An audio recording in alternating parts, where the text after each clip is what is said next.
Salah satu upaya pemerintah dalam menciptakan lingkungan yang bersih dan memiliki nilai estetika serta memberikan kenyamanan bagi masyarakat dilakukan melalui program penilaian Adipura.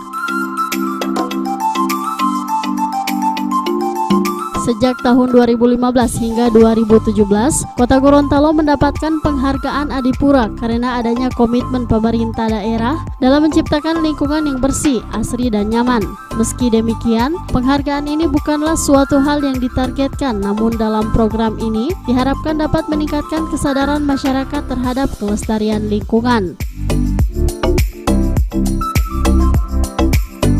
Untuk tahun 2018, Kota Gorontalo belum mendapatkan penghargaan Adipura karena sejumlah persyaratan belum memenuhi syarat, sehingga hal ini harus dijadikan sebagai motivasi bagi seluruh pihak terkait untuk melakukan inovasi. Adapun sejumlah syarat yang belum terpenuhi tersebut, yakni taman terbuka hijau yang belum memiliki fasilitas, nilai passing grade yang setiap tahun naik, dan persyaratan yang semakin ketat.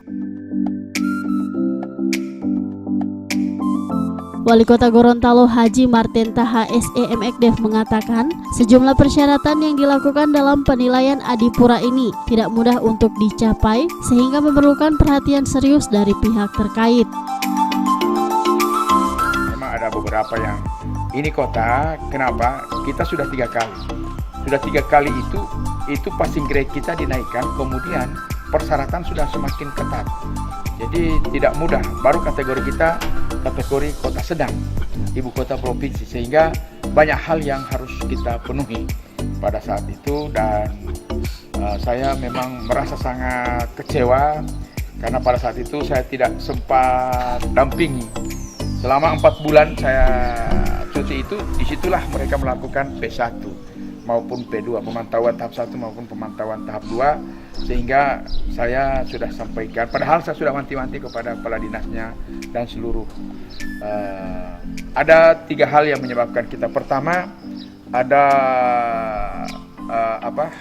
kekurangan jumlah pohon yang ditanam di Kota Gorontalo ini. Kan yang lalu, kalau misalnya kita harus menanam pohon 191 hektar, sekarang ditingkatkan harus ada 250 hektar. Kita kan belum bisa memenuhi. Yang kedua, masih kurang kesadaran masyarakat.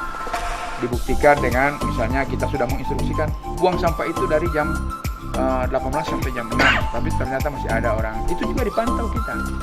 Dan yang ketiga, sinergitas dengan semua unsur. Artinya jika ada perusahaan-perusahaan di sini, ada BUMN maupun perusahaan swasta, kalau mau melakukan CSR ya bisa berpartisipasi dalam pengolahan sampah atau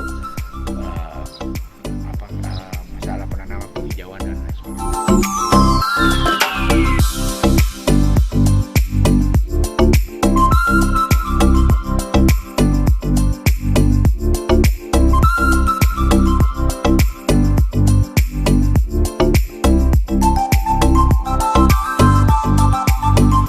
Tim Liputan Advertorial Mimosa TV.